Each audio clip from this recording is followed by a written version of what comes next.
Assalamualaikum ya akhi ya ukhti. Maulaya salli wa sallim daiman abadan ala Bismillahirrahmanirrahim. Assalamualaikum warahmatullahi wabarakatuh.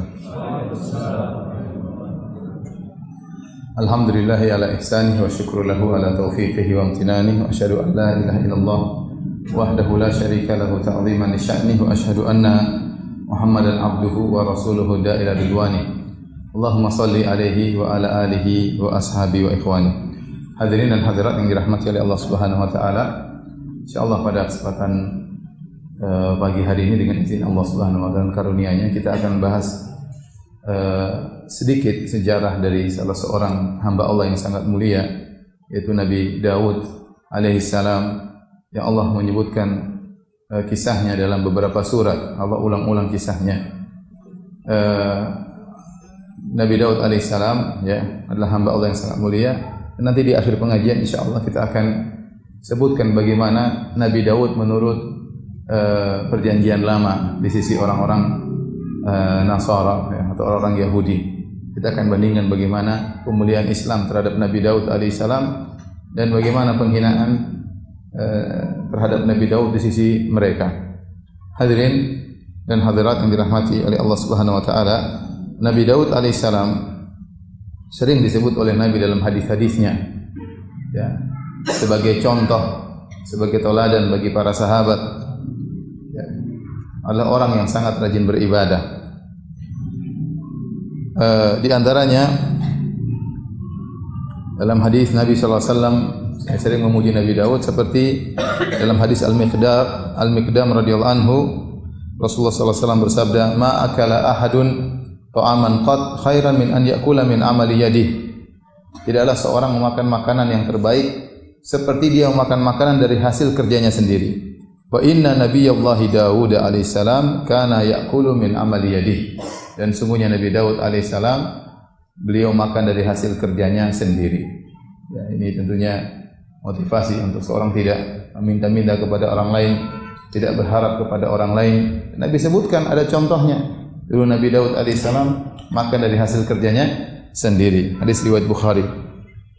Kemudian juga Nabi Daud alaihissalam nanti akan kita sebutkan bagaimana beliau kalau baca Zabur maka suara beliau sangat indah sampai gunung-gunung ikut bertasbih dengannya, burung-burung berkumpul ikut bertasbih bersama Nabi Daud alaihissalam.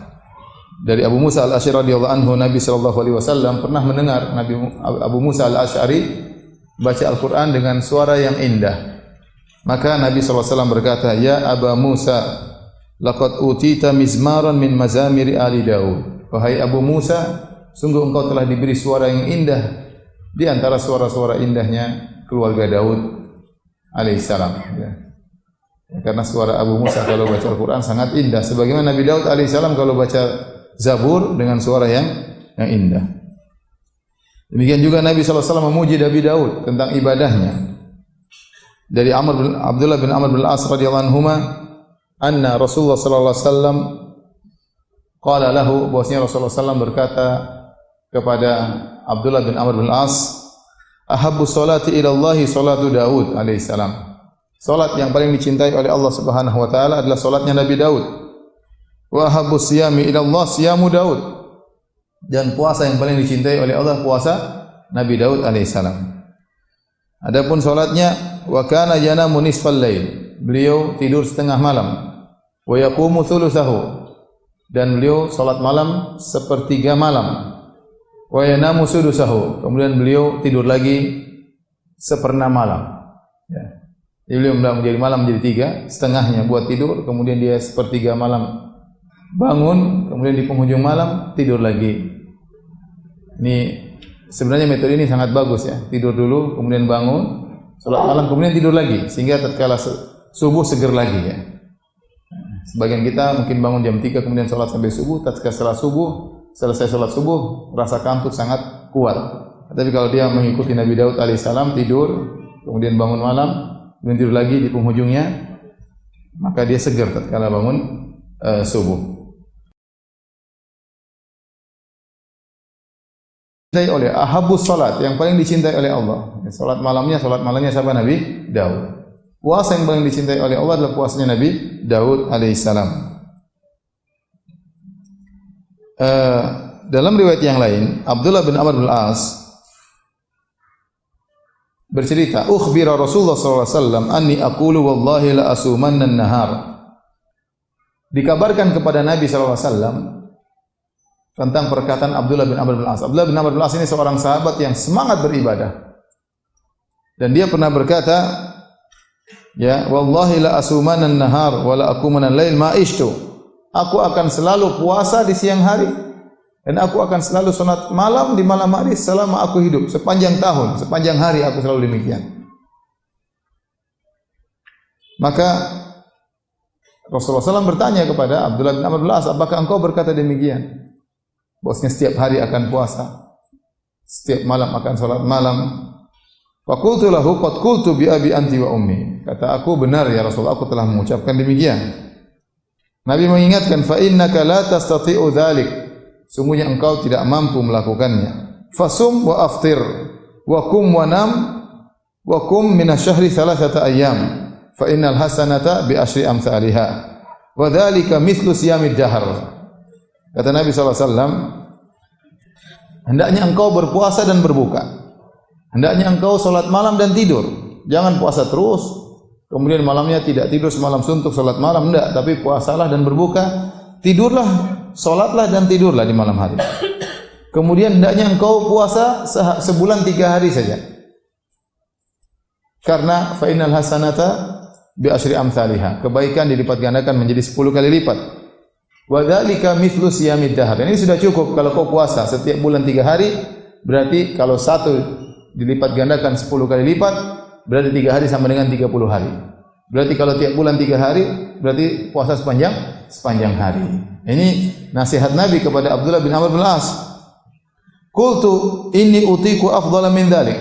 Kata Abdullah bin Amr bin Al-As, ya Rasulullah, saya lebih kuat daripada 3 hari. Ya. Saya ingin yang lebih daripada itu. Kata Nabi sallallahu alaihi wasallam, fasum yauman wa aftir yaumain. Kalau begitu puasalah sehari dan berbuka 2 hari. Rasulullah kasih keringanan. Dia puasa sehari, libur 2 hari. Hari keempat puasa lagi, libur lagi 2 hari. Demikian. Seorang boleh juga puasa model seperti ini, boleh ya. Sehari berpuasa, 2 hari berbuka. Sehari berpuasa, 2 hari berbuka. Ini juga boleh. Qultu inni utiqu afdhala min dzalik. Kata Abdullah bin Amr bin Al-As, ya Rasulullah, aku mampu lebih daripada ini. Qala fasum yauman wa aftir yauman. Kalau gitu puasalah sehari dan berbukalah sehari. Fadzalika siyamu Daud alaihissalam. Inilah puasanya Nabi Daud alaihissalam. Wa huwa afdhalus siyam, dan inilah puasa yang terbaik. Sehari berpuasa, hari berbuka. Kata Abdullah bin Amr bin Al-As, inni utiqu afdhala min dzalik. Aku lebih mampu daripada ini ya Rasul. Sehari tiap hari lah puasa, jangan sehari puasa hari berbuka. Kata Nabi SAW, la afdhala min dzalik. Tidak ada yang lebih afdal daripada ini. Jadi puasa yang terbaik adalah puasanya Nabi Daud. Ahabus siyam ila Allah siyamu Daud. Puasa yang terbaik di sisi Allah puasa Nabi Daud, sehari berbuka, sehari berpuasa. Sehari berbuka, sehari berpuasa. Jadi ini hadis-hadis menjelaskan bagaimana Nabi SAW memuji Nabi Daud alaihissalam, ya, dari sisi baca Qur'annya, dari sisi salat malamnya, dari sisi puasanya, dari sisi kerjaannya. Jadi Nabi banyak memuji Nabi Daud alaihissalam. Nah, bagaimanakah kisah Nabi Daud alaihissalam? Hadirin dan hadirat yang dirahmati Allah Subhanahu wa taala, kisah Nabi Daud alaihissalam kita buka di awal dari surat Al-Baqarah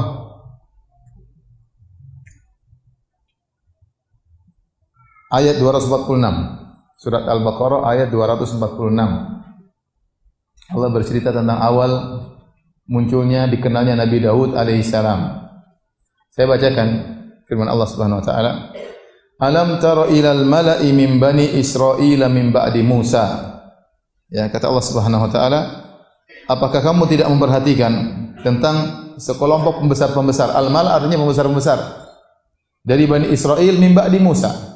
Ini kisah ini jauh setelah kejadian zamannya Nabi Musa alaihissalam. Kita ada pernah cerita tentang kisah sejarah Yahudi ya, dimulai dari Nabi Yakub, kemudian Nabi Yusuf alaihissalam yang kemudian pindah ke Mesir, kemudian akhirnya setelah Nabi Yusuf meninggal dunia, akhirnya Bani Israel disiksa, diperbudak oleh Fir'aun, sampai akhirnya Allah utus siapa? Nabi Musa alaihissalam. Setelah utus Nabi Musa, kemudian Nabi Musa karena Fir'aun terus menyiksa Bani Israel, akhirnya Nabi Musa disuruh oleh Allah untuk membawa lagi Bani Israel keluar dari Mesir.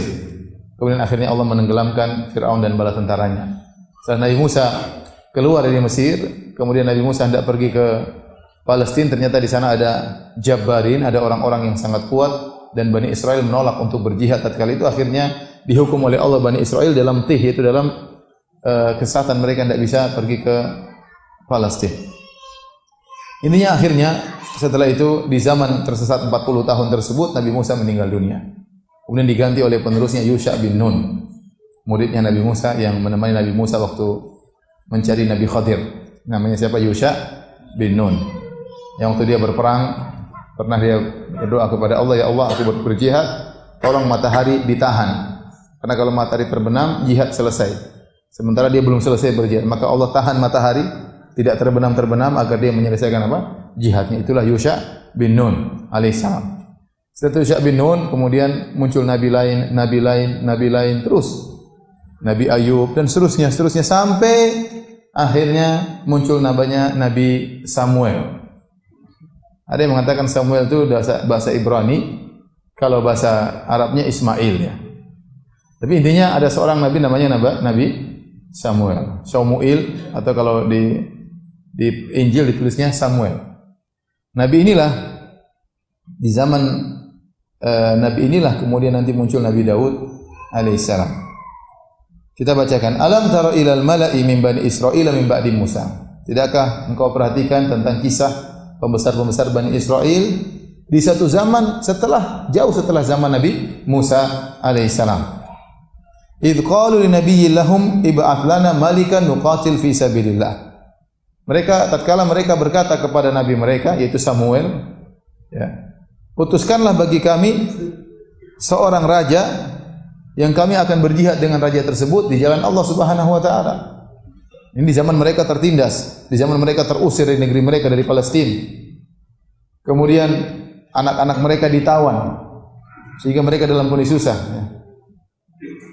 Maka mereka minta agar diutus seorang raja yang mereka hendak berjihad melawan musuh-musuh mereka dengan bersama raja tersebut. Mereka minta kepada nabi mereka. Maka nabi tersebut berkata, qala hal asaitum in kutiba alaikumul qitalu alla tuqatilu. Kata sang nabi, jangan-jangan nanti kalau diwajibkan jihad kepada kalian tidak berjihad.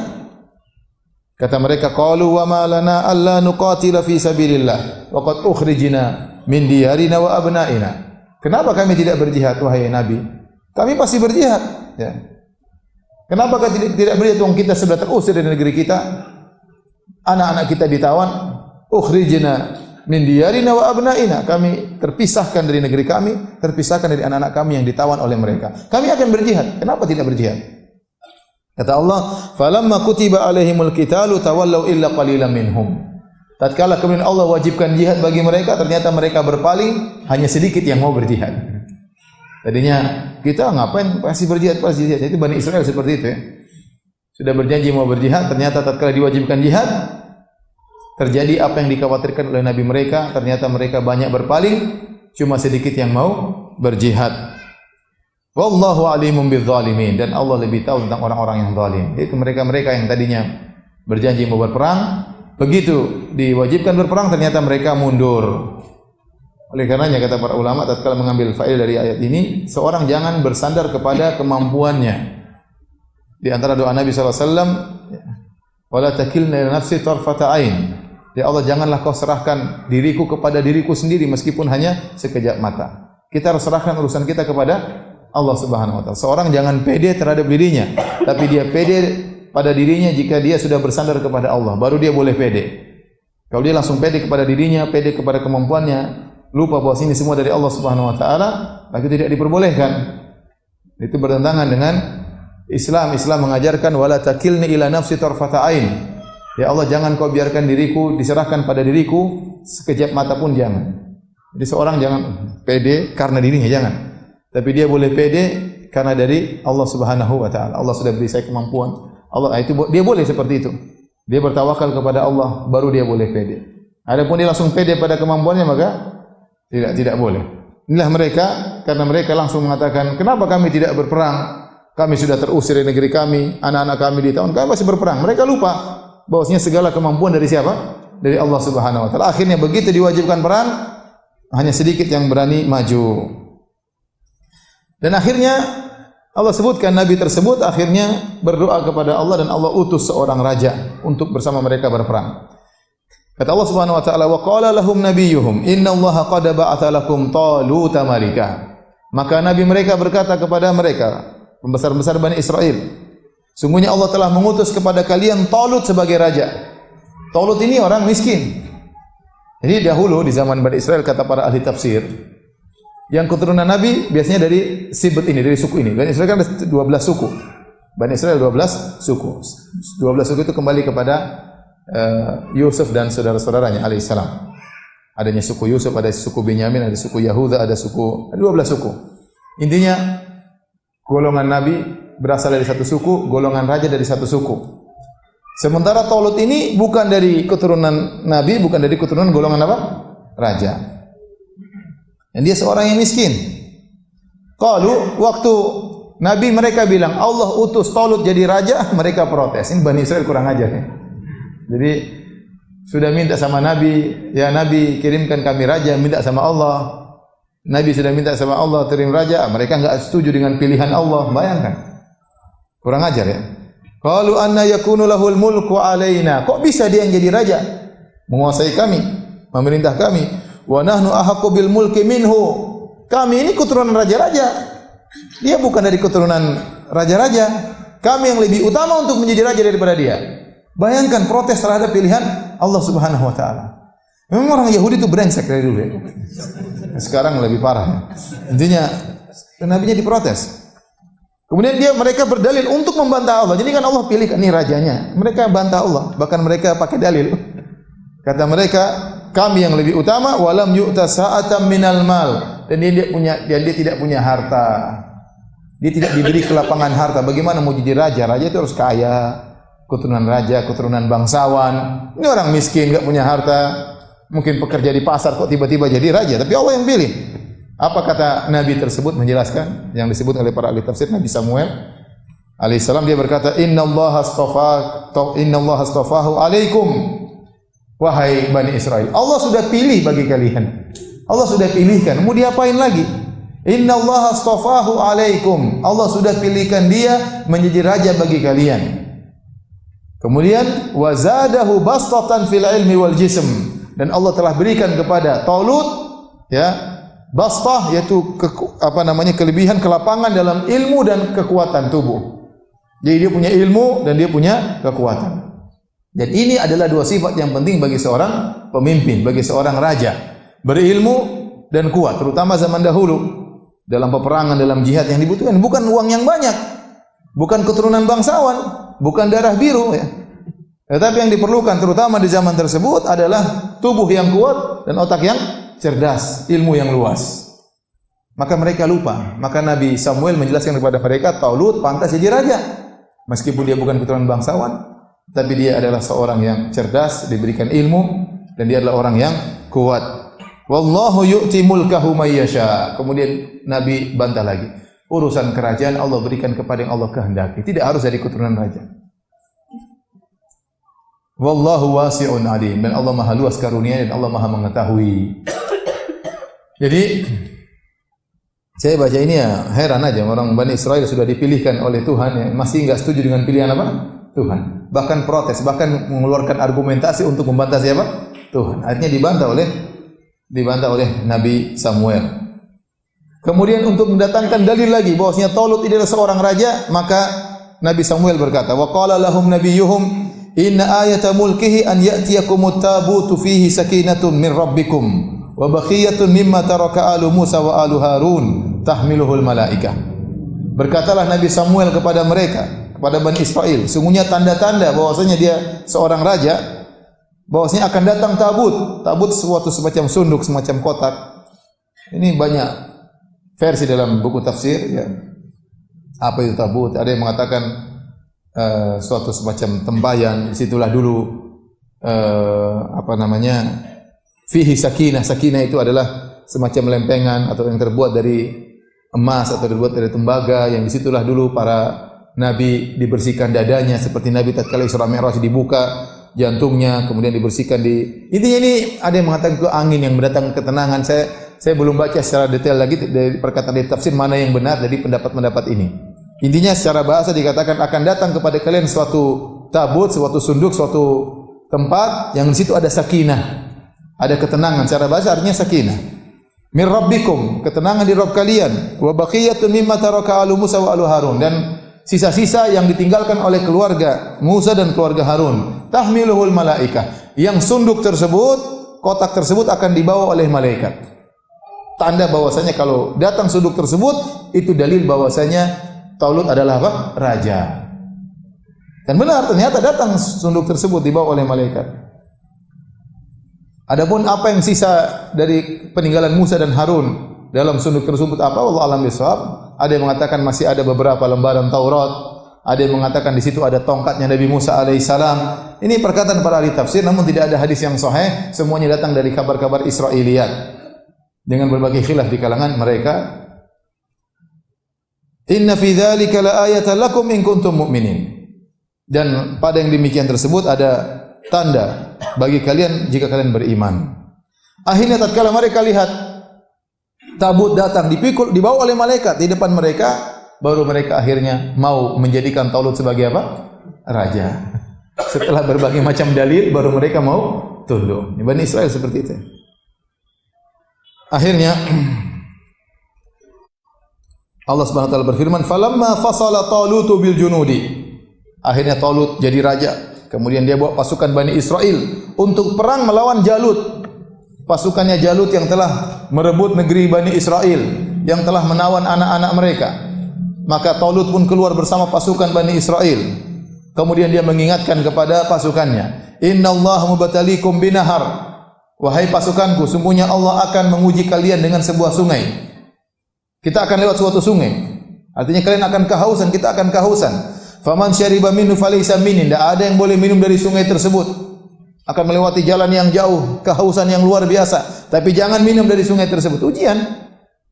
Wa man lam yata'amu fa innahu minni. Barang siapa yang minum dari sungai tersebut maka bukan dari golonganku, enggak usah ikut jihad. Dan barang siapa yang tidak minum maka dia akan ikut jihad bersamaku. Illa man iktarafa ghurfatan biyadihi. Kecuali orang yang sudah sangat kehausan, boleh dia ambil hanya sekedar satu tegukan untuk menghilangkan kehausan, itu boleh. Mereka sudah diingatkan oleh Talut. Kemudian mereka tatkala berjalan menuju peperangan, kata Allah, fasyaribu minhu illa qalilan minhum. Ternyata mereka pada minum. Kepala batu Bani Israil. Sudah dibilang jangan. Ya mereka punya dalil banyak. Mau perang kok haus-haus mau perang. Ini raja enggak beres, katanya punya ilmu. Orang kehausan enggak boleh minum. Ini intinya padahal sudah datang perintah Allah. Inilah Allah yang suruh. Tapi mereka tetap aja ngeyel. Subhanallah. Subhanallah, bagaimana mereka begitu bejat, begitu busuk hati mereka. Berani menentang Allah Subhanahu wa taala. Fasyaribu minhu illa qalilan minhum. Maka minumlah mereka dari sungai tersebut kecuali hanya sebagian kecil dari mereka. Disebutkan dalam hadis yang sahih ya, bahwasanya jumlah orang-orang yang tadinya keluar ribuan orang, begitu melewati sungai semuanya gugur, semuanya kehausan minum. Banyak. Yang bertahan tidak minum kecuali cuma 300 belasan orang. Nanti akan kita sebutkan insyaallah hadisnya, sama dengan jumlah peserta perang Badar. Perang Badar pesertanya 317, 319 ada khilaf. Ya 300 belasan orang. Dari ribuan orang semuanya tumbang. Tinggal ratusan, 300 orang lebih. Makanya Allah mengatakan fasyaribu minhu illa qalilan minhum. Semuanya minum kecuali cuma sedikit. Falamma jawazahu huwa alladziina aamanu ma'ah. Tatkala mereka melewati sungai tersebut, Talut dan pengikutnya, anak buahnya, tinggal sedikit ratusan orang. Qalu la taqata lana al-yawma bi Jalut wa junudihi. Mereka lihat pasukan Jalut yang begitu banyak, ribuan, sementara mereka cuma 300 sekian. Mereka langsung mengakui kita tidak punya kemampuan melawan mereka. Tidak ada kemampuan. Qala alladziina yadhunnuna annahum mulaqullah. Maka berkatalah sebagian orang dari pasukan Talut yang mereka yakin mereka akan bertemu dengan Allah Subhanahu wa taala. Mereka berkata dengan penuh keyakinan, kam min fi'atin qalilatin ghalabat fi'atan katsiratan biidznillah. Betapa banyak kelompok sedikit bisa mengalahkan kelompok yang banyak dengan izin Allah Subhanahu wa taala. Wallahu ma'as sabirin. Allah akan bersama orang-orang yang sabar. Allah akan tolong orang-orang yang sabar. Akhirnya mereka tetap maju bersama Talut melawan Jalut. Walamma barazu li Jalut wa junudih. Tatkala mereka bertempur, maju dalam medan pertempuran melawan Jalut dan pasukannya. Jalut ini orang jagoan, badan besar, ya. Tidak ada yang berani lawan dia, hebat dalam pertempuran. Mereka pun berdoa. Inilah mereka tidak pede pada diri mereka, tapi pede kepada siapa? Allah Subhanahu wa taala. Itu yang buat mereka menang. Kadang lupa diri, kita harus menang, masih menang, kalah nanti. Ya, makanya Allah sebutkan dalam surat At-Taubah, tatkala dalam peristiwa perang Hunain, kata Allah, laqad nasarakumullahu fi mawatin katsiratin wa yawma Hunainin id a'jabatkum kasratukum falam tughni ankum syai'a wa dhaqat 'alaikumul ardu bima rahubat thumma wallaitum mudbirin. Kata Allah, sungguh Allah telah menolong kalian dalam banyak peperangan. Allah menangkan kalian. Wa yauma Hunain, tatkala perang Hunain kalian ujub dengan jumlah kalian. Para sahabat itu jumlahnya sekitar 12.000 orang. Sehingga ada seorang yang nyeletuk berkata, la nuglaba an qillatinil yaum. Kita tidak akan kalah hari ini karena kita jumlahnya banyak. Waktu mendengar perkataan tersebut, syaqqa dzalika 'ala nabi. Nabi SAW merasa berat mendengar perkataan tersebut. Berarti mereka pede pada kemampuan mereka, bukan menyerahkan kepada Allah Subhanahu wa taala. Ternyata mereka kalah. Kata Allah, "Tsumma wallaitum mudbirin." Kemudian kalian mundur lari. Nah, para pasukan Talut tatkala tahu bahwasanya musuh mereka banyak, mereka serahkan kepada Allah. Kata mereka, "Kam min fi'atin qalilatin ghalabat fi'atan katsiratan biidznillah." Betapa banyak jumlah sedikit mengalahkan jumlah yang banyak dengan izin siapa? Izin Allah Subhanahu wa taala. Kemudian mereka berdoa, "Rabbana afriq alaina sabra wa tsabbit aqdamana wansurna 'alal qaumil kafirin." Mereka berdoa, "Ya Rabb kami, ya, tuangkanlah kesabaran kepada kami dan kokohkanlah kaki-kaki kami dalam berperang dan menangkanlah kami di atas orang-orang kafir." Fahazamuhum biiznillah. Akhirnya mereka menang melawan pasukan Jalut. Kok bisa menang? Ada Daud di situ. Di antara 300 sekian orang tersebut ada seorang pemuda namanya siapa? Daud. Daud alaihissalam. Dialah yang berhasil membunuh Jalut. Macam-macam versi dalam buku tafsir bagaimana dia membunuh Jalut. Intinya waktu Jalut berkata, "Wahai Bani Israel, siapa hal min mubaris, siapa yang mau lawan saya?" Gak ada yang berani keluar lawan Jalut. Badan besar. Gak ada yang berani keluar. Akhirnya yang keluar Daud. "Saya lawan kamu." Kata dia, "Ente kecil, kita yang lain." "Enggak, saya mau lawan kamu." "Ayo, ada yang lawan, enggak lawan." Daud yang maju. Tidak disebutkan dalam hadis yang sahih bagaimana proses Daud membunuh Jalut.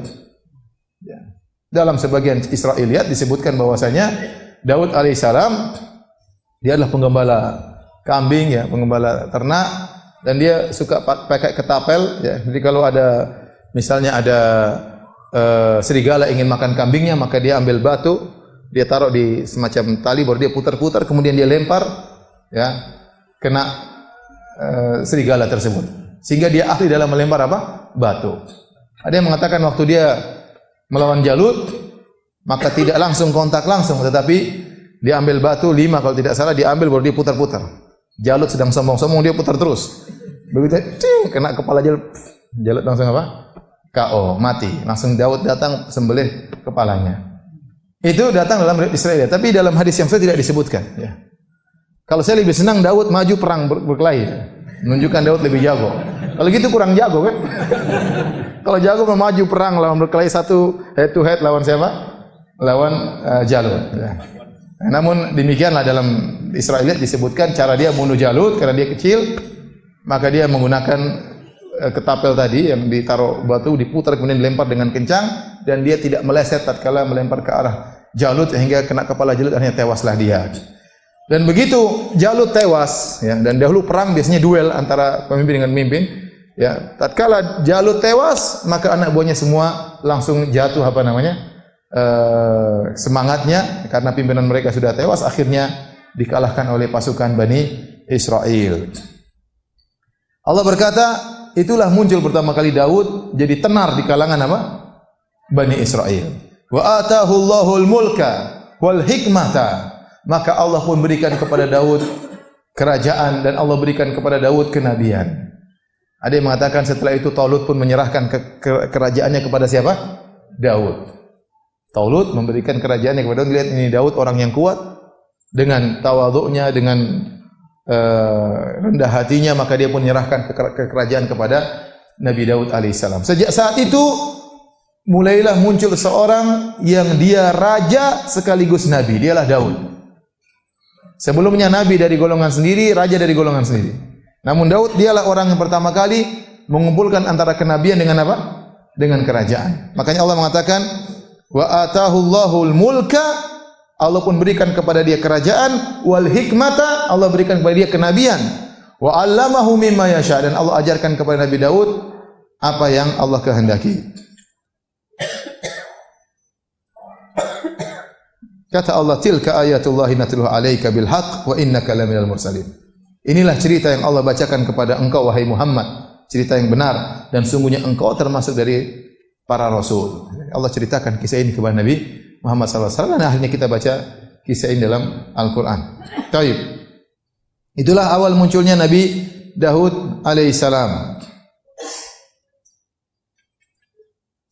Nabi Daud alaihissalam diberikan banyak keistimewaan oleh Allah Subhanahu wa taala. Allah berfirman, "Wa laqad ataina Dawuda minna fadla." Sungguh kami telah memberikan karunia kepada Nabi Daud alaihissalam. Tadi juga Allah ajarkan ilmu. Wa 'allamahu mimma yasha. Allah ajarkan kepada Nabi Daud ilmu yang Allah kehendaki. Apa saja kelebihan Nabi Daud alaihissalam?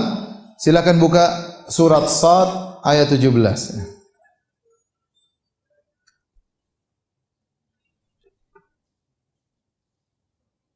Surat Sad, surat 38.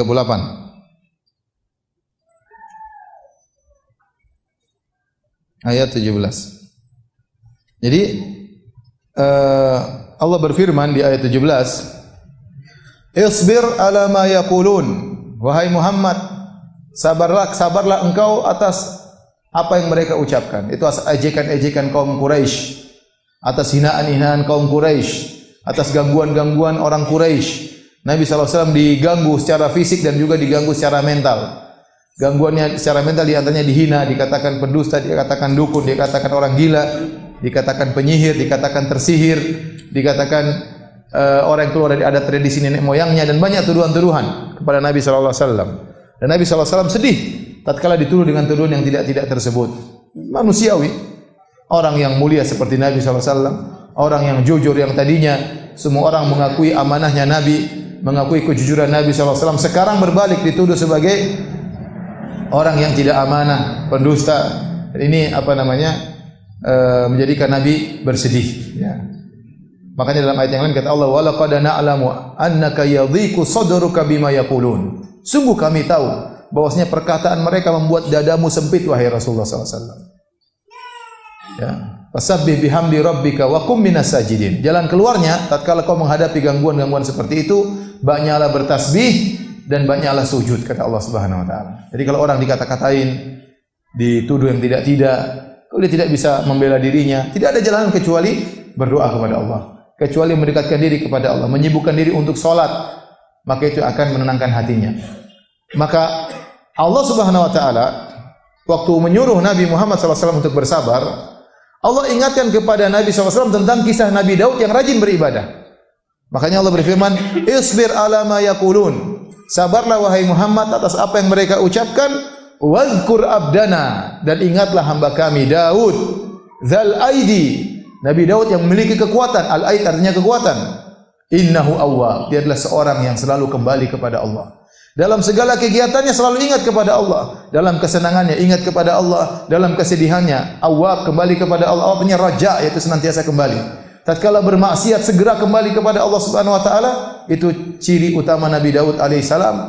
Di antaranya dia memiliki kekuatan dan senang kembali kepada Allah Subhanahu wa taala. Allah berfirman, "Inna sakharnal jibala ma'ahu yusabbihna bil asyi wal isyraq."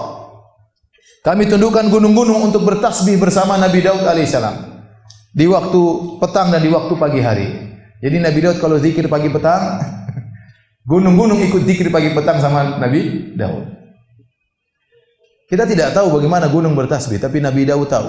Kata Allah Subhanahu wa taala, "Wa in min syai'in illa yusabbihu bihamdihi walakin la tafqahuna tasbihahum." Segala sesuatu bertasbih kepada Allah, tapi kalian tidak tahu bagaimana mereka bertasbih. Untuk Nabi Daud, Allah kasih tahu, gunung-gunung sedang bertasbih bersamamu.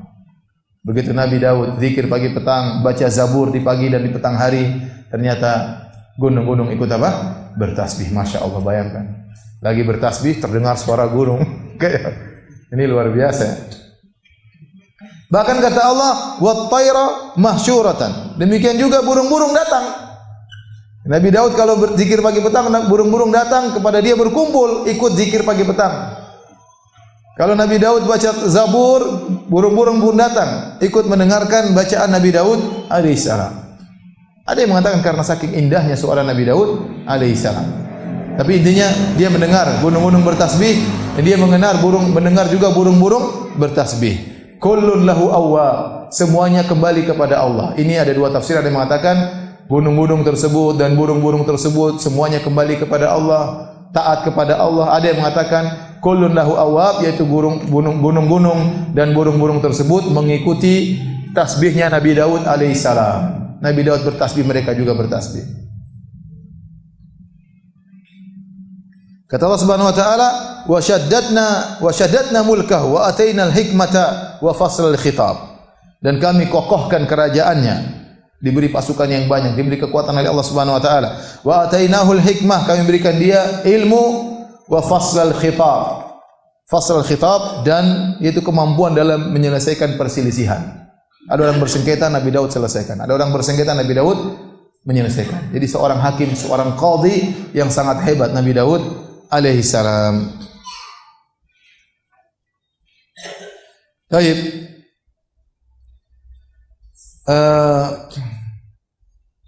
Di antara keistimewaan Nabi Daud alaihissalam, Allah Subhanahu wa taala berfirman, "Wa laqad ataina Dawuda minna fadla." Sungguh kami telah berikan karunia kepada Nabi Daud.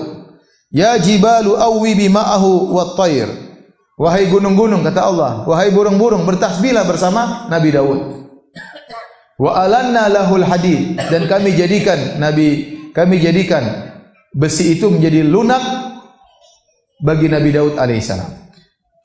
Sebagian ahli tafsir mengatakan Nabi Daud di antara mukjizat yang dia miliki, dia kalau pegang besi jadi lembek, tidak perlu dibakar, tidak perlu dipanaskan. Dia pegang jadi seperti pegang kertas, seperti pegang kain. Ya. Pegang besi, langsung besi tersebut tunduk kepada dia sehingga dia mudah membentuk macam-macam yang dia kehendaki. Itulah di antara keistimewaan Nabi Daud. Maka Allah mengatakan, "Wa alanna lahul hadid." Kami jadikan besi itu lunak bagi Nabi Daud alaihissalam. "Ani'mal sabighatin wa qaddir fis sardi wa amalu salihah. Inni bima ta'maluna basir." Buatlah baju besi yang besar dan ukurlah anyamannya. Dia buat sangat gampang. Besi seakan-akan anyaman, bikin tikar seperti mudah. Kenapa? Karena besi semua jadi lembut kalau sudah dipegang oleh Nabi Daud alaihissalam. Ini pendapat yang mengatakan tidak, maksudnya Nabi Daud diberi ilmu oleh Allah bagaimana mengolah besi dengan dipanaskan sebagaimana wajarnya, ya, dan yang lainnya ilmu yang kemudian diwariskan bagi umat manusia, ya. Ini pendapat, tapi wallahu a'lam bishawab, ya. Banyak para salaf yang menafsirkan bahwasanya besi tersebut menjadi lembut kalau dipegang oleh siapa? Nabi Daud. Ini adalah mukjizat Nabi Daud alaihissalam. Kemudian di antaranya kata Allah Subhanahu wa taala, "Wa 'allamnahu san'ata labusin lakum lituhsinakum min ba'sikum fa hal antum syakirun." Dan ini kami ajarkan kepada Nabi Daud cara membuat baju perang. Cara buat baju perang. Sebelumnya mereka berperang dahulu. Sebelumnya orang-orang sudah membuat baju perang, tapi mereka buat baju perang dengan lempengan yang datar. Mereka buat baju perang. Namun rawan lempengan tersebut, ya. mudah ditembus oleh pedang. Maka Nabi Daud alaihissalam dia yang pertama kali membuat baju perang dengan berupa lingkaran-lingkaran besi. Sehingga kalau ada pedang kena lingkaran tersebut seperti mata kena mata, sehingga pedang bisa tumpul, bisa patah. Yang buat pertama kali Nabi Daud alaihissalam. Ya, kata Allah Subhanahu wa taala, "Wa 'allamnahu san'ata labusin lakum."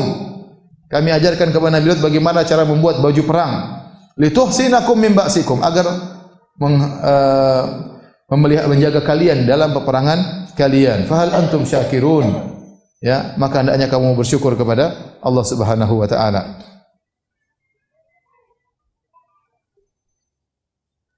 Kemudian Nabi Daud alaihissalam juga diberi keberkahan dalam waktu. Dalam Sahih Al-Bukhari, Rasulullah SAW bersabda, "Khuffifa ala Daud alaihissalam Al-Quran." Nabi Daud dimudahkan ringan untuk baca Zabur atau baca Taurat. Kalau baca sangat ringan, mudah. Fakana ya'muru bidawabihi fatusraj. Dia perintahkan anak buahnya, pasang pelana pada kudaku atau pada ontaku, pasang pelana. Fayaqra'ul Qur'an, maka dia baca qiraat, itu baca Zabur atau Taurat, qabla an tusraj dawabuhu, sebelum pelananya dipasang. Orang pasang pelana cepat atau tidak? Cepat tinggal pasang. Tetapi kata Nabi, para ulama menjelaskan maksud hadis ini, Allah beri keberkahan bagi Nabi Daud. Waktu yang pendek itu jadi lama bagi Nabi Daud alaihissalam.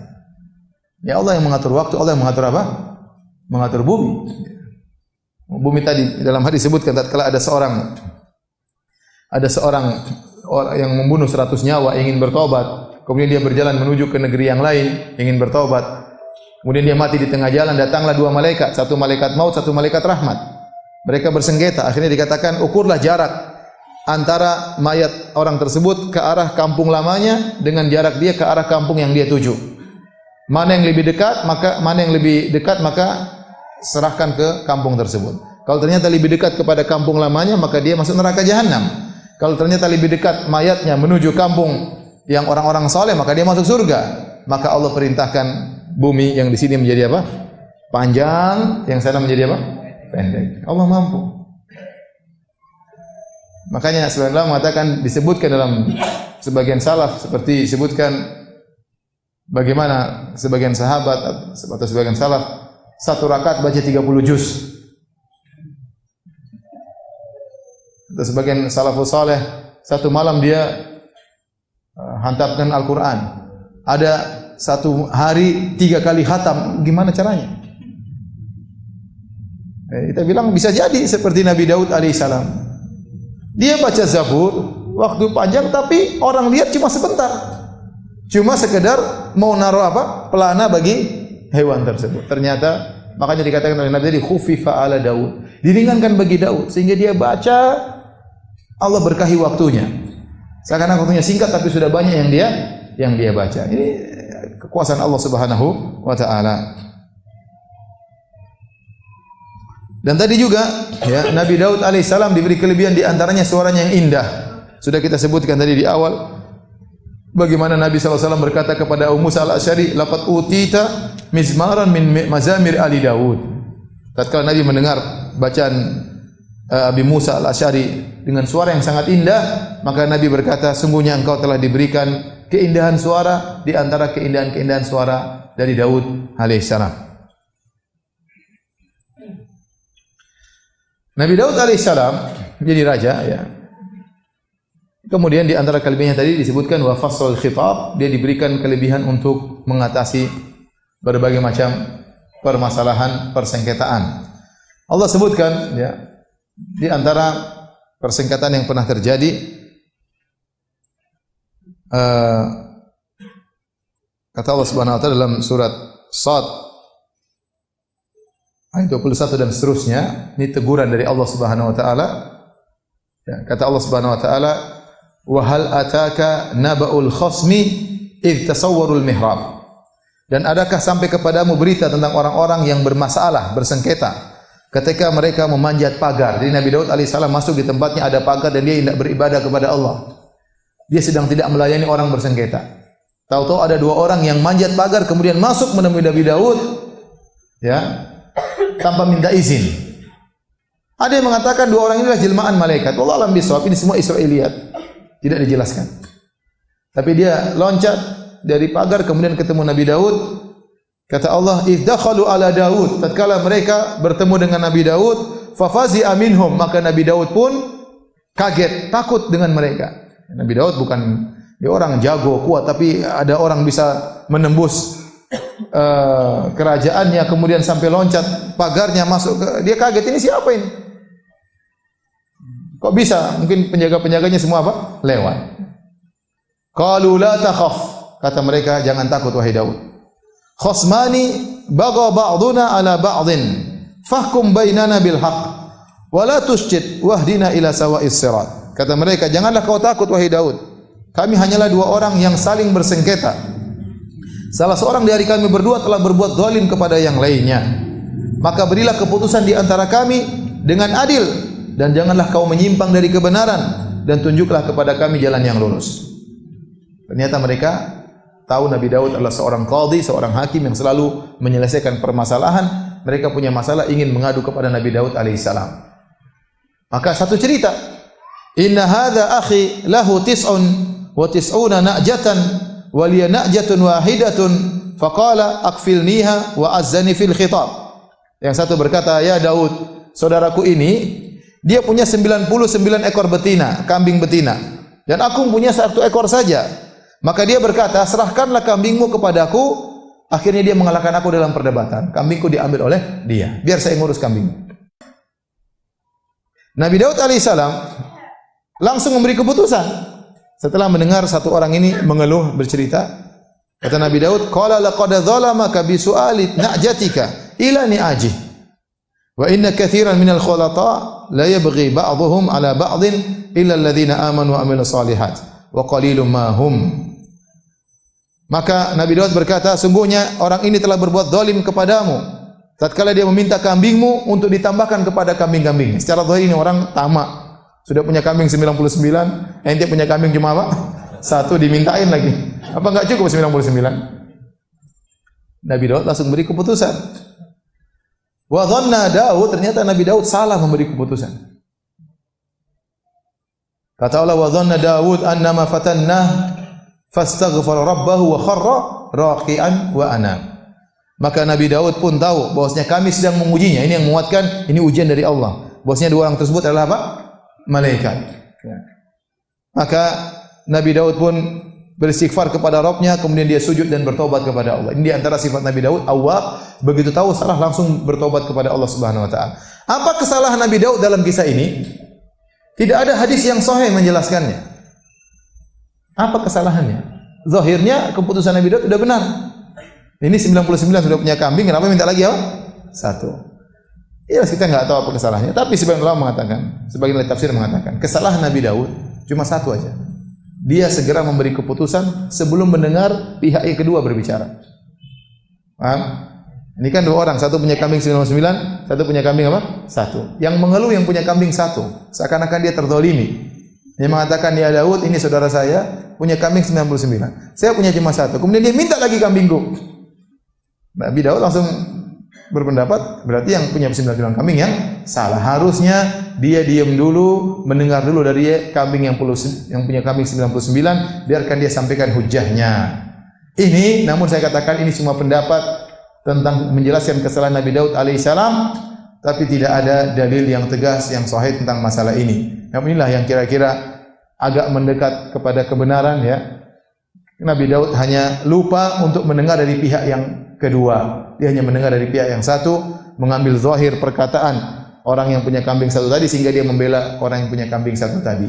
Ternyata dia salah dalam memutuskan hukum, maka dia pun sujud, tersungkur di hadapan Allah, meminta ampun kepada Allah Subhanahu wa taala dan segera kembali kepada Allah. Kata para ulama, Daud alaihissalam berdosa. Kemudian dia kembali kepada Allah, dan setelah dia berdosa, dia bertobat. Setelah dia bertobat, dia lebih baik daripada sebelumnya. Oleh karenanya khilaf di kalangan para ulama. Apakah orang yang tidak pernah dosa, selalu berbuat soleh, berbuat amal soleh, dengan orang yang pernah berdosa kemudian bertobat, mana yang lebih afdal di sisi Allah Subhanahu wa taala? Ini khilaf di kalangan para ulama. Contoh si A dan si B. Si A selalu soleh baik. Si B ini dia baik, tiba-tiba tengah jalan dia maksiat. Kemudian dia maksiat, dia membangkang, kemudian dia taubat kepada Allah Subhanahu wa taala. Jadi kembali soleh baik. Nah, setelah dia bertobat dari dosanya, mana lebih afdal, si A atau si B? Hah? Si A atau si B? Si C bukan? Ada khilaf, ada yang mengatakan si A yang lebih afdal. Kenapa? Waktu si A dan si B berjalan, ibarat sedang berjalan menuju surga. Si A berjalan, si B ternyata tersendat. Sedang maksiat, sebulan, 2 bulan maksiat, si A masih jalan terus. Waktu dia taubat sudah ketinggalan jauh, ya tidak? Benar atau tidak? Benar. Sebenarnya mengatakan tidak, yang lebih afdal si B. Kenapa? Waktu dia si A berjalan terus menuju surga, si B berjalan kemudian tersendat di tengah jalan, dia bermaksiat, kemudian dia kembali kepada Allah dan dia beribadah dengan ibadah yang tidak pernah dirasakan oleh si A. Itu benar-benar merendah di hadapan Allah, menangis, sujud kepada Allah Subhanahu wa taala, merasa hina, takut luar biasa, yang semua ibadah hati tersebut membuat dia langsung loncat ke depan. Paham? Bukan berarti antum maksiat-maksiat saja, enggak ya? Jangan salah paham ya. Ini kita bicara tentang orang yang sesekali maksiat, seperti para anbiya, sesekali maksiat, orang-orang soleh sesekali maksiat. Allah takdirkan mereka bermaksiat agar mereka punya ibadah tersendiri yang luar biasa. Syekhul Islam Ibnu Taimiyah rahimahullah taala memperinci. Ini dinukil oleh Ibnu Qayyim dalam kitabnya Madarijus Salikin. Ibnu Taimiyah rahimahullah berkata, kalau orang yang tadinya berdosa kemudian dia bertobat, dilihat apakah setelah dia bertobat lebih baik daripada sebelum dia berdosa, ataukah sama saja atau kurang kualitas imannya. Ada orang yang setelah bermaksiat kualitas imannya kurang. Dia tadinya semangat beribadah terus dia bermaksiat. Dia bertobat tapi kualitasnya sudah apa?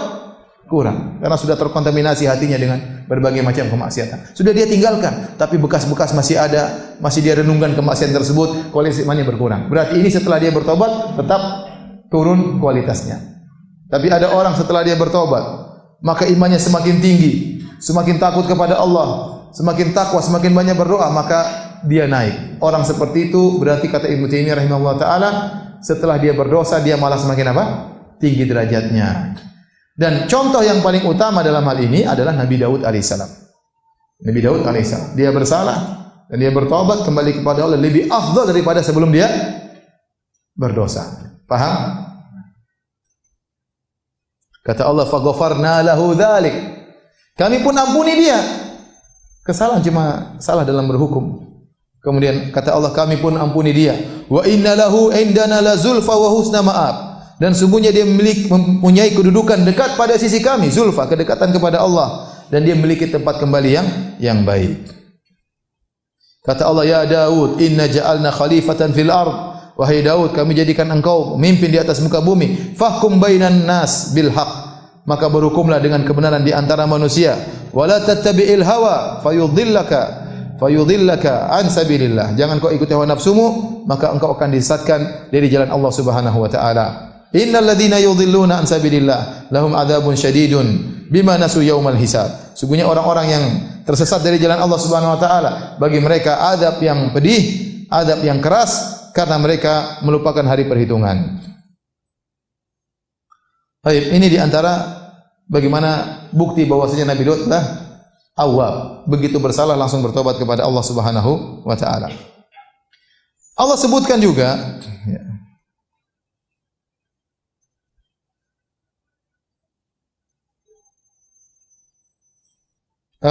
Nabi Daud alaihissalam, Allah sebutkan juga tentang kisah dia berhukum, Nabi Daud dan Sulaiman. Nabi Daud punya anak namanya siapa?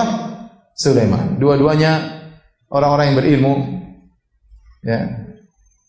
Allah berikan ilmu, Allah jadikan mereka berdua seorang nabi. Setelah Nabi Daud meninggal, maka Nabi Sulaiman yang menjadi apa? Nabi. Tapi mereka sempat barengan, ya, sama-sama berilmu, sama-sama nabi. Ya, sang bapak nabi, sang anak juga apa? Nabi.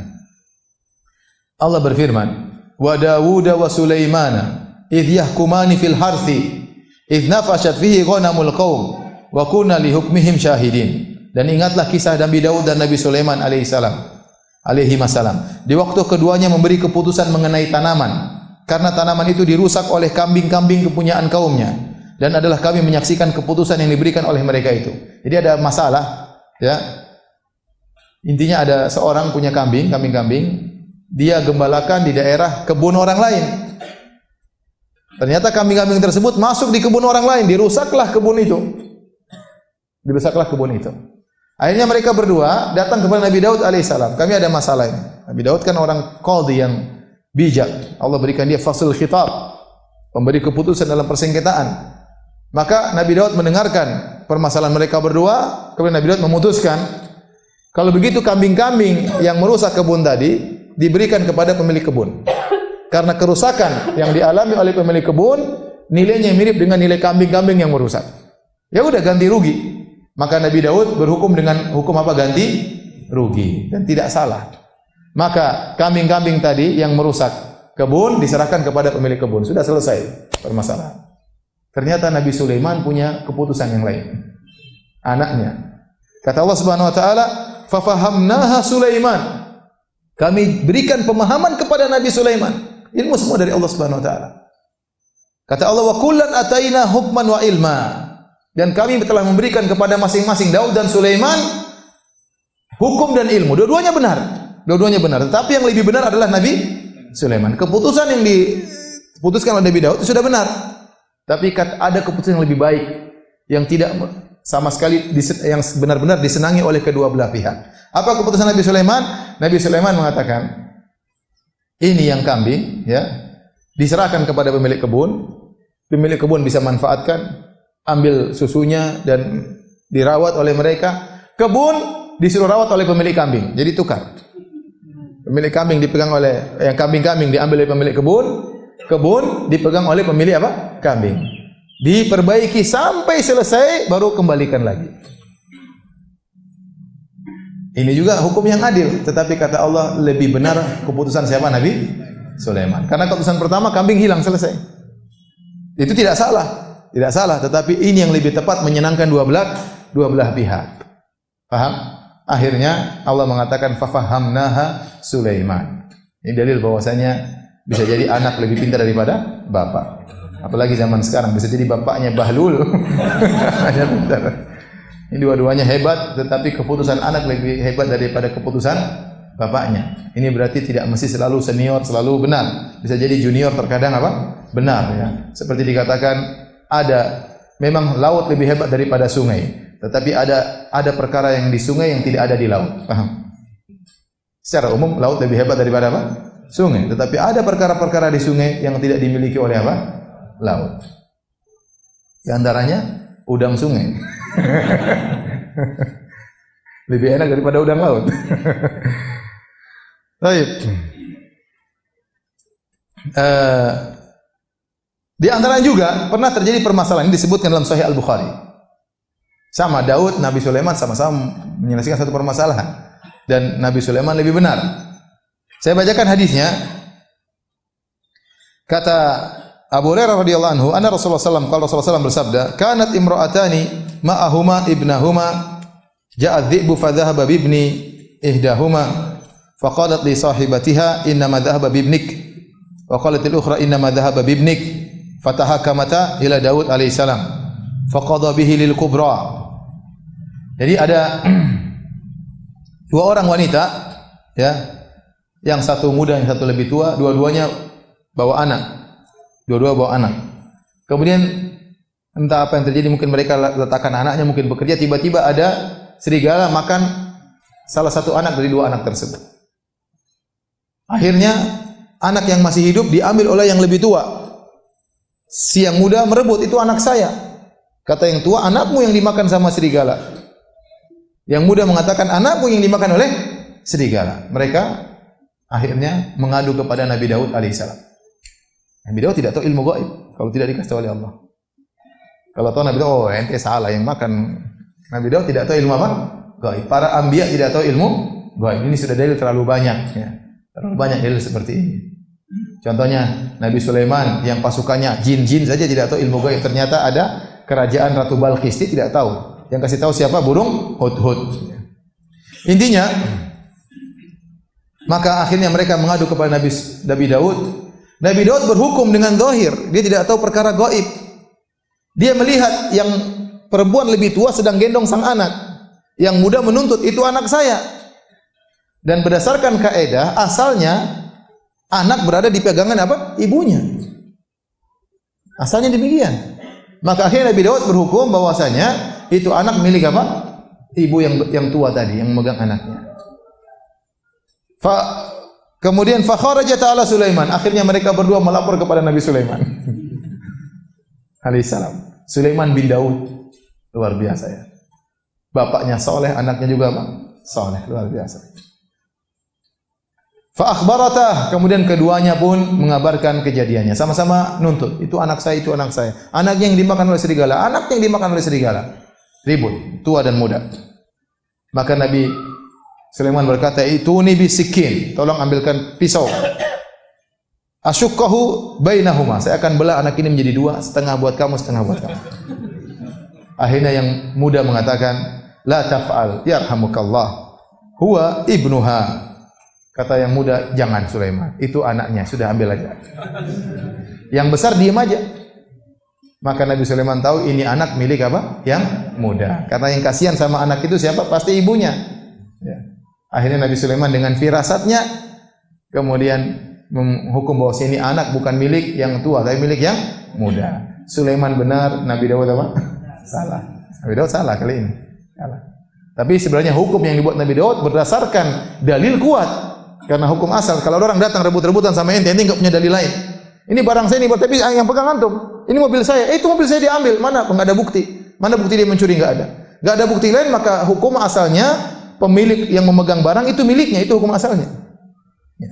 Karena tidak ada qarina, tidak ada indikasi yang lain, maka Nabi Daud berhukum bahwasanya anak itu milik perempuan yang besar. Tapi Nabi Sulaiman dengan kecerdasannya, Allah berikan kepemahaman, maka dia menggunakan trik yang lain. Akhirnya ketahuan bahwasanya itu adalah milik yang muda. Ya.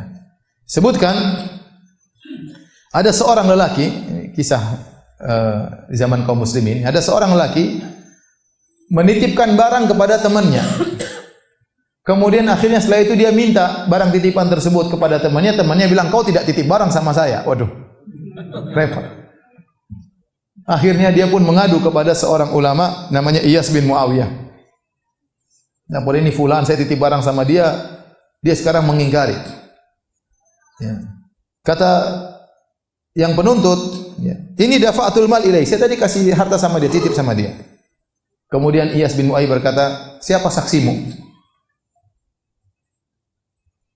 Kata mereka, kata dia, "Aku meletakkan, menyimpankan uang kepada orang ini, titip uang sama orang ini di tempat ini dan ini, namun tidak ada orang lain, cuma kita berdua aja. Enggak ada saksi." Repot kan? Dan kalau tidak ada saksi berarti tidak boleh dia ngambil uang tersebut. Hukum asal uang yang berada pada seorang berarti milik orang tersebut. Sekarang uang ini berada pada temannya. Saya cuma ngaku-ngaku aja. Itu uang milik saya titip. Mana buktinya? Enggak ada. Ya repot. Kalau semua penuntut dibenarkan, saya bisa, "Oh, itu rumah saya." Mana buktinya? Itu rumah saya pokoknya. Ya udah ambil, enggak bisa. Harus ada buktinya. Mana bukti itu rumahmu? Mana buktinya kau titip uang sama dia? Enggak ada. Ada saksi yang lain? Enggak ada. Saya sendirian. Akhirnya kata Iyas bin Muawiyah bertanya, "Fa ayu syai'in kana fi dzalikal mawdi'?" Ada benda apa di sekitar tempat tersebut? Kata yang menuntut, "Ada sebuah pohon." Akhirnya kata sang hakim Iyas bin Muawiyah, "Fantaliq ila dzalikal mawdi'. Unzur ila syajara, fala Allah Ta'ala yuwaddih laka hunaka ma yubayyin laka haqqak. La'allaka dafanta malaka inda syajarah wa nasita fatadhakkar idza ra'aita syajarah." Kata Iyas bin Muawiyah, "Pergi aja, kau pergi ke tempat tersebut. Itu pohon, coba kau gali di bawahnya. Mungkin ada barangmu di situ. Mungkin kau lupa, kau pernah taruh situ, kau tidak titip sama dia. Kau taruh di bawah situ terus kau lupa. Mungkin kalau kau lihat pohon nanti kau baru ingat." Ini ya dia jelas ingat bahwasanya barang dia ingat sama laki-laki tersebut. Namun ini keputusan hakim, maka akhirnya dia jalankan. Dia pergi menuju ke pohon tersebut dan dia tahu tidak akan ada barang di bawah pohon tersebut. Namun apa lagi? Maka dia berjalan menuju pohon tersebut. Kemudian orang yang dititip mau pergi. Kata Iyas, "Ente duduk. Tunggu sampai dia kembali." Tunggu sampai dia apa? Kembali. Jadi orang ini mengatakan, "Saya tidak pernah bertemu dengan orang ini. Kami tidak pernah bertemu tempat tertentu. Pokoknya saya tidak pernah dititipin barang sama dia. Ya. Dia mengaku tidak pernah bertemu dengan orang ini, nitip barang di mana, tempat mana dia nggak tahu. Akhirnya waktu dia mau pergi, yang dititipin mau pergi, kata sang hakim, ente duduk dulu sampai temanmu kembali. Kemudian dia duduk nunggu Iyas bin Muawiyah mulai melihat permasalahan-permasalahan yang lain. Kemudian setelah beberapa lama, kemudian dia tanya, "Hei fulan, temanmu sudah sampai enggak kira-kira?" Kata dia, "Belum." Ketahuan. Ente kok bilang katanya enggak pernah ketemu dia, ente bilang belum apa? Belum sampai. Berarti ente tahu tempat itu. Paham? Jadi hakim jangan bahlul-bahlul ya. Disebutkan juga ada orang datang kepada dia. Ada orang dia pergi ke Iyas bin Muawiyah, kemudian dia ingin mengembalikan budak wanita yang sudah dia beli. Kemudian yang penjual tidak mau terima. Saya sudah jual, kenapa dia mau kembalikan? Iyas bin Muawiyah bertanya, "Kenapa kau jual? Kembalikan budak wanita ini." Kata, "Ini budak bodoh, tidak sesuai harapan." Dia tidak bilang kalau budaknya ini bodoh sekali. Kalau budak ini bodoh sekali, saya ngapain beli? Dia tidak jelaskan aib. Ini aib parah. Akhirnya budak Iyas bin Muawiyah bertanya kepada sang budak wanita, "Dua kakimu mana yang lebih panjang?" Kata dia, "Yang ini lebih panjang." Berarti bodoh betul. Kemudian tanya lagi, "Kau ingat waktu kau dilahirkan?" "Ya, saya ingat waktu saya dilahirkan." Kembalikan. Ini budak bahlul. Tapi hadirin hadirat yang Allah Subhanahu wa taala, intinya Nabi Daud alaihissalam, ya, demikian cerita yang sampai kepada kita. Akhirnya beliau meninggal ya pada waktu umurnya 100 tahun. Bagaimana kisahnya? Diriwayatkan oleh Tirmidzi dengan sanad yang hasan, dihasankan oleh Syekh Albani rahimahullah. Imam Tirmidzi berkata hadis hasanun sahih. Jadi kata Nabi sallallahu alaihi wasallam dari hadis Abu Hurairah, "Lamma khalaqallahu Adam masa ala dhahrihi fasaqata min dhahrihi kullu nasamatin wa khaliquha min dzurriyyati ila yaumil qiyamah." Tatkala Allah menciptakan Nabi Adam, Allah pun mengusap pundak Nabi Adam alaihissalam. Maka keluarlah seluruh nyawa-nyawa yang akan Allah ciptakan. Allah nampakkan nyawa-nyawa tersebut yang akan Allah ciptakan dari seluruh keturunan Nabi Adam alaihissalam. Maka nyawa-nyawa tersebut diperlihatkan seluruhnya di hadapan Nabi Adam alaihissalam. Dan di antara keturunan Nabi Adam alaihissalam tersebut ada seorang laki yang wajahnya bercahaya. Kemudian Nabi Adam waktu melihat keturunannya, Nabi Adam bertanya, "Ya Rabbi, man haula? Siapa mereka ini semua?" Kata Allah, "Haula'i dzurriyyatuk." Ini seluruhnya keturunanmu. Kemudian di antaranya ada seorang lelaki yang menyenangkan Nabi Adam kagum melihat keturunannya di antara cucu-cucunya. Itu seorang ada kelihatan putih cahaya di antara kedua matanya. Nabi Adam bertanya, "Ya Rabbku, ini siapa?" Kata Allah Subhanahu wa taala, "Hadza rajulun min akhiril umam min dzurriyyatika yuqallahu Daud." Ini adalah salah seorang keturunanmu dari umat-umat di penghujung, namanya Daud. Namanya Daud. Nabi Adam sayang sama cucunya tersebut. Kata Nabi Adam, "Kam ja'alta umrahu?" Ya Allah, berapa umur yang kau kasih sama si Daud? Kata Allah, 60 tahun. Kata Nabi Adam, "Ya Allah, zidhu min umri arba'ina sana." Ambil dari umurku, kasihkan sama dia 40 tahun. Bonus. Jadi Nabi Adam umurnya 1000. Diambil 40 buat siapa? Nabi Daud. Karena dia sayang sama Nabi Daud. Falamma qudiya umru Adam ja'ahu malakul maut. Tatkala waktunya Nabi Adam dicabut nyawanya oleh Allah Subhanahu wa taala, datang malaikat maut. Kemudian Nabi Adam bertanya, "Wahai malaikat maut, bukankah masih 40 tahun lagi baru saya meninggal?" Dia lupa kalau pernah menghadiahkan umurnya kepada Nabi Daud. Kata malaikat maut, "Awalam tu'tiha ibnaka Daud?" Bukankah kau sudah kasih kepada 40 tahun tersebut kepada Nabi Daud? Nabi Adam lupa, enggak. Kata Nabi Adam apa? Enggak. Kata Nabi SAW mengomentari kisah ini, "Fajahada Adam." Adam lupa dan Adam menentang. "Fajahadat dzurriyyatuhu." Maka keturunannya pun demikian. "Wa nasiya Adam." Adam lupa. "Wa nasiyat dzurriyyatu." Dan anak cucunya juga pelupa. Akhirnya Nabi Daud alaihissalam meninggal tatkala umur berapa? 100 tahun. Persis. Dikasih 60 kasih bonus berapa? 40 tahun. Dia tidak tahu umur dia 100 tahun. Dia tidak tahu. Dia tidak tahu kalau Nabi Adam sudah kasih bonus berapa? 40 tahun. Kata Nabi SAW dalam Musnad Imam Ahmad dari Abu Hurairah, Rasulullah SAW bersabda, "Kana Daud an-Nabi fihi ghairatun syadidah." Nabi Daud adalah seorang laki yang sangat pencemburu. Sangat pencemburu. Wa kana idza kharaja ughliqatil abwab falam yadkhul ala ahli ahad. Kalau dia sudah keluar rumah, pintunya semua dikunci. Dia tidak ingin ada seorang laki pun bertemu dengan istrinya. Dia sangat sayang sama istrinya. Dia tidak ingin istrinya terlihat oleh siapapun. Tidak boleh ada yang menemui siapa? Istrinya. Dia kunci pintu seluruhnya. Hatta yarji, sampai dia pulang. Qala fa kharaja dzata yaumin wa ghulliqatid dar. Suatu hari Nabi Daud keluar dan pintu rumah ditutup. Fa aqbalat imra'atuhu tatlu ila dar. Kemudian istrinya masuk ke rumah. Fa idza rajulun qa'imun wasatad dar. Tiba-tiba di tengah rumah ada seorang laki berdiri. Fa qalat liman fil bait. Siapa di rumah ini? Min aina dakhala hadzal rajul ad-dar wa ad-dar mughlaqah? Bagaimana dia bisa masuk rumah sementara rumah terkunci? Wallahi la taftadhahan Nabi Daud. Dia takut, wah ini ketahuan Nabi. Kau akan hati-hati wahai si fulan, kau akan bahaya kalau ketemu siapa? Daud. Faja'a Daud. Daud datang. Daud jagoan alaihissalam. Jalut saja dia bunuh, apalagi laki-laki ini. Fa idza rajul qa'imun wasatad dar faqala lahu Daud, "Man anta?" Daud ketemu dengan laki-laki itu. "Siapa engkau?" Qala ana alladhi la ahabul muluk wa la yamtani'u minni syai'.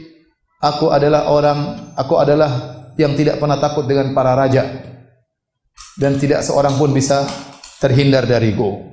Faqala Daud, "Anta wallahi malakul maut." Berarti engkau adalah malaikat maut. Famarhaban bi amrillah.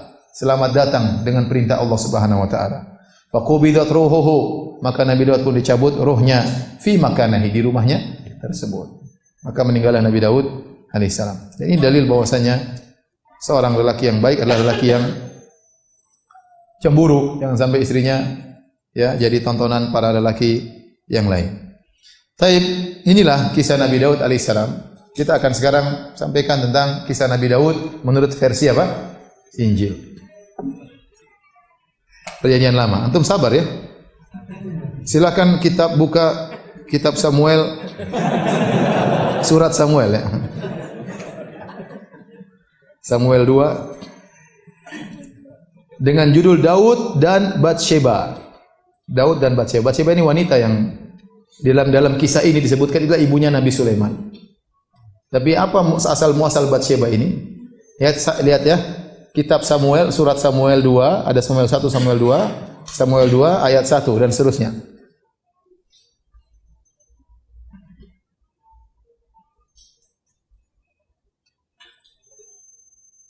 Saya bacakan.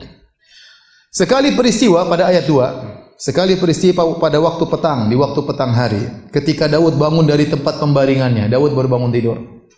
Lalu berjalan-jalan di atas sotoh istana, jalan-jalan di atas pelataran di istana, di bagian atas istana.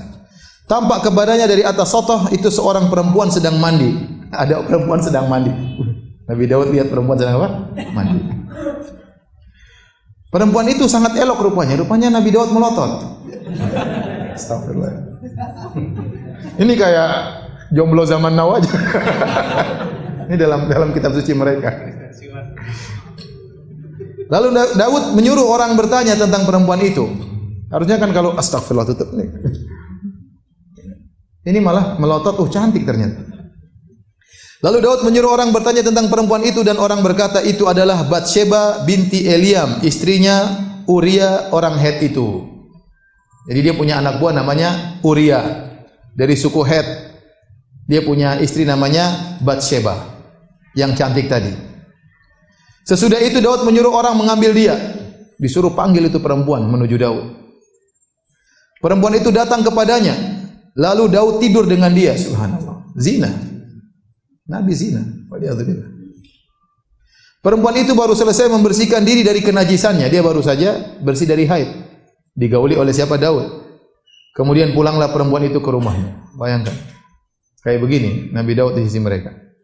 Maka pulanglah perempuan itu ke rumahnya. Lalu mengandunglah perempuan itu, hamil gara-gara Daud.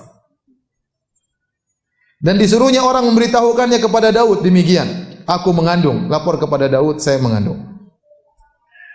Lalu Daud menyuruh orang kepada Yoab mengatakan, suruh Uria orang Het itu datang kepadaku. Maka Yoab menyuruh Uria suaminya Batsheba ini untuk ketemu dengan Daud.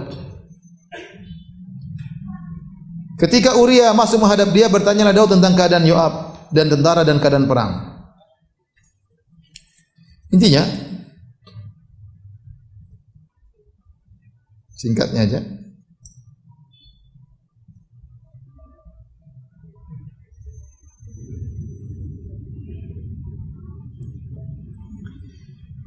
Kata dalam Injil, jadi Uria tinggal di Yerusalem, suaminya Batsheba. Pada hari itu keesokan harinya Daud memanggil dia untuk makan dan minum dengan dia. Dan Daud membuatnya mabuk. Daud sengaja bikin dia mabuk. Pagi harinya Daud menulis surat kepada Yoab, yaitu mungkin anak panglimanya atau anak buahnya, dan mengirimkannya dengan perantaran Uria. Kata dia, ini Uria kirim surat kepada Yoab, anak buahku. Ditulisnya dalam surat tersebut oleh Daud, tempatkanlah Uria suaminya Batsheba ini di barisan paling depan supaya cepat mati, maksudnya supaya istrinya diambil oleh siapa? Daud. Tempatkanlah Uria di barisan depan dalam pertempuran yang paling hebat, kemudian kamu mengundurkan diri daripadanya supaya ia terbunuh mati. Bayangkan. Pada waktu Yoab mengepung kota Raba, ia menyuruh Uria pergi ke tempat yang diketahuinya ada lawan yang gagah perkasa. Suruh lawan musuh yang jagoan. Kamu lawan sana tuh. Biar cepat apa? Cepat mati. Ketika orang kota itu keluar menyerang dan berperang melawan Yoab, maka gugurlah beberapa orang dari tentara dari anak buah Daud, juga Uria orang Het itu pun mati. Akhirnya suami Batsheba pun tewas.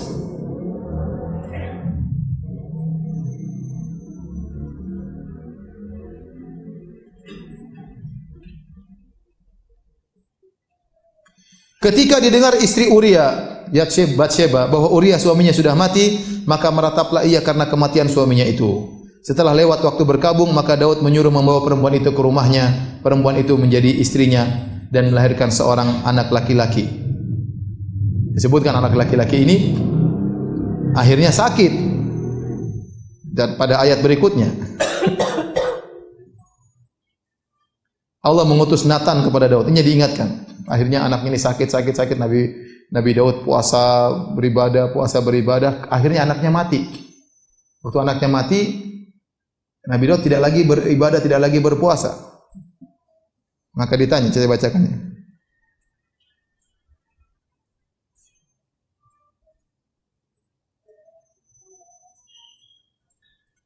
Ia berpuasa dan tekun. Ya. Pada hari yang ketujuh matilah anak itu. Anak tadi hasil zina. Ya kan? Hasil zina. Dan pegawai-pegawai Daud takut memberitahukan kepadanya bahwa anak itu sudah mati, sebab mereka berkata, ketika anak itu masih hidup kita telah berbicara kepadanya, tapi ia tidak menghiraukan perkataan kita. Bagaimana kita dapat mengatakan kepadanya anak itu sudah mati? Jangan-jangan dia mencelakakan diri. Ketika Daud melihat bahwa pegawainya berbisik-bisik, mengertilah ia bahwa anaknya sudah mati. Lalu Daud bertanya kepada pegawai-pegawainya, sudah matikah anak itu? Jawab mereka, sudah.